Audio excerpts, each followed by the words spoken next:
Monsieur le Président, Monsieur le Président, Monsieur le Président Macron, Monsieur Macron, Monsieur Macron, Monsieur Macron, Monsieur Macron, Monsieur le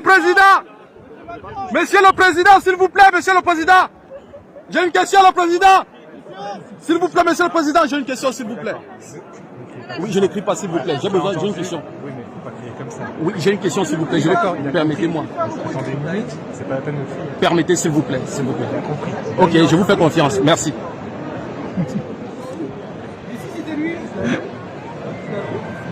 Il est là, le président.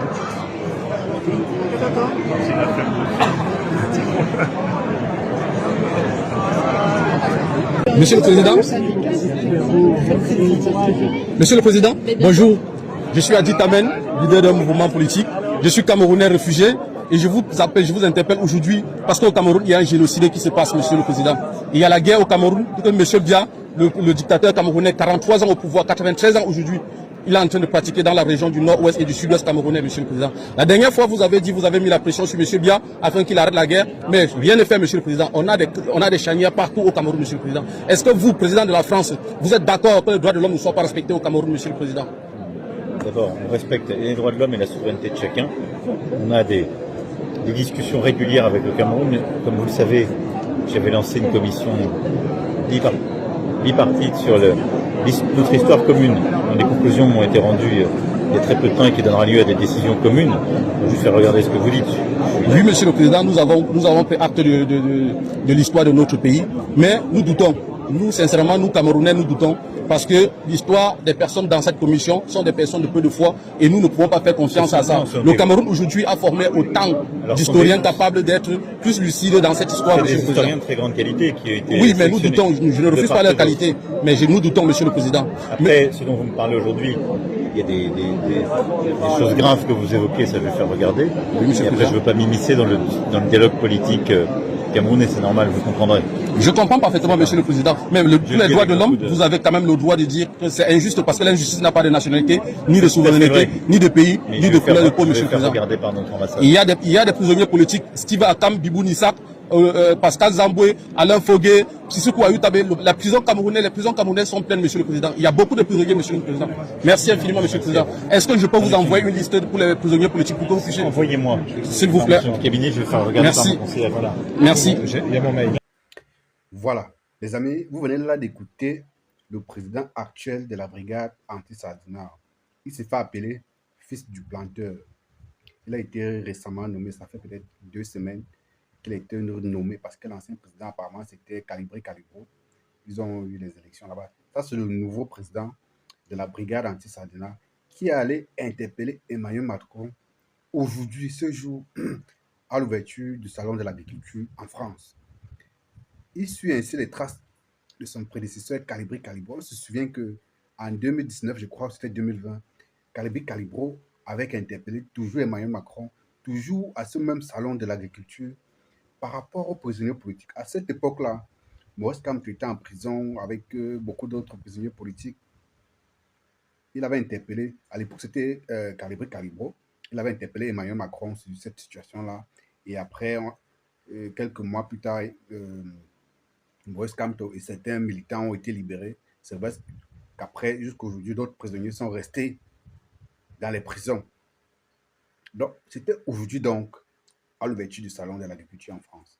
Vous avez écouté les questions du président de la brigade anti-Sardina. Il a clairement et directement interpellé Emmanuel Macron par rapport à la situation des droits de l'homme au Cameroun. Qu'est-ce que Emmanuel Macron pense du fait qu'il y a Biya qui est au pouvoir depuis plus de 43 ans et il y a 93 ans et qu'il continue de maintenir les prisonniers politiques au Cameroun et qu'il continue de remplir les prisons avec des prisonniers politiques. Emmanuel Macron a essayé de faire de la politique politicienne. Il a dit que, bon, en fait, il essaie toujours de travailler aux relations bilatérales entre le Cameroun et la France. Et d'ailleurs, récemment, ils ont mis ensemble une commission pour restaurer l'histoire du Cameroun, machin. Mais bon, le gars a renchéri en disant que les gars n'ont pas confiance, les Camerounais n'ont pas confiance aux historiens que le Cameroun a choisi pour siéger dans cette commission. Il a continué en disant qu'il faudrait que Emmanuel Macron puisse au moins dénoncer les abus des droits de l'homme au Cameroun parce qu'il a cité certains prisonniers politiques qui sont encore en prison. Et à la fin, il a fini par demandé à Emmanuel Macron s'il pouvait faire parvenir à l'Élysée une liste des prisonniers politiques encore dans les prisons. Voilà. Voilà ce que nous venons d'écouter là. Ça, c'est une action que la brigade anti-Sardina inscrit dans son agenda annuel. Donc, ils ont prévu qu'en cette année électorale 2025, les gars devaient travailler à la libération des prisonniers politiques. Donc, ce qui s'est passé aujourd'hui entre un peu en droite ligne avec les objectifs que les gars se sont définis cette année. Nous autres au Cameroun, qu'est-ce que nous en pensons? Toujours est-il que tout ce qui concourt à apaiser la situation politique au Cameroun est la bienvenue parce que ça fait quand même plus de 5 ans ou 4 ans que ces gars sont en prison.